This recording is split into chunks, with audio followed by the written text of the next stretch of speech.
On va parler de l'entrepreneuriat féminin. Les femmes de l'église Péniel Tabernacle située à Mongafula, ici à Kinshasa, ont été sensibilisées dans une journée de partage d'expériences à se prendre en charge. Une initiative de Chiolé Béatrice à travers son ONG Action en faveur de la femme abandonnée, AFA en sigle.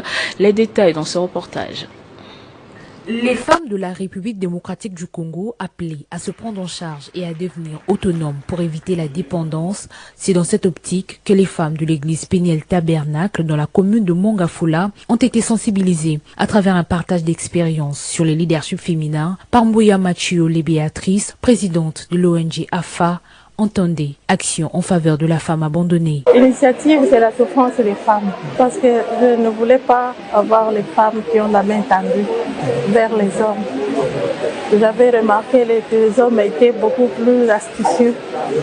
Ils en profitent pour traîner dans la poussière les femmes qui ont la main tendue. Donc j'étais en train d'encourager mes sœurs de travailler, de ne pas être toujours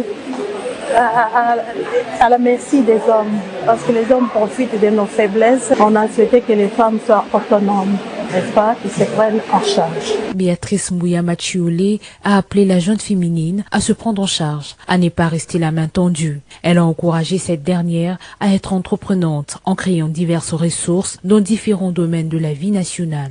À la femme abandonnée, c'est quoi? Donc c'est cette femme qui n'a pas de soutien. Mais ce n'est pas toutes les femmes. J'ai scindé des catégories.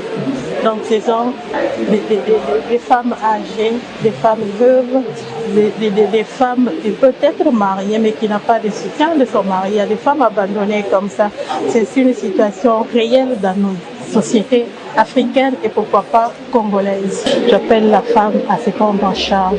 La femme doit se relever et ne reste pas dans la poussière. Après avoir étalé son parcours, la présidente de AFA a prodigué quelques conseils nécessaires pour encourager ces femmes à s'épanouir. Une satisfaction pour les participantes qui sont rentrées bien outillées.